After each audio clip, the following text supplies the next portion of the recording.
दर्शक बंधु यही पांचटी जिनिस आपणक घरे निश्चित भाव रखु। प्रथमटी है शंख।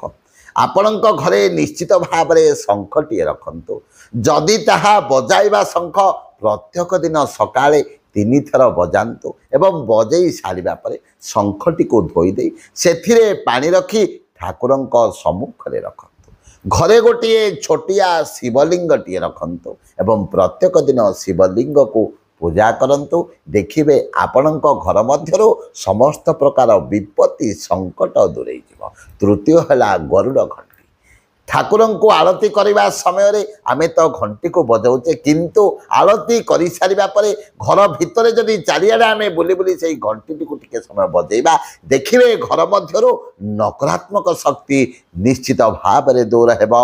एवं घरे शालग्राम रखंतु एवं शालग्राम को पूजा करंतु एवं प्रत्येक दिन शालग्राम पानी को आपण माने ग्रहण करंतु।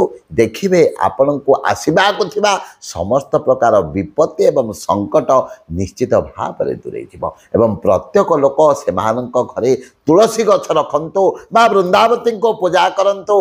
मांकर आशीर्वाद जदि आपण ऊपर रहिबो घर मध्य को केबे नकारात्मक शक्ति प्रवेश करिबो।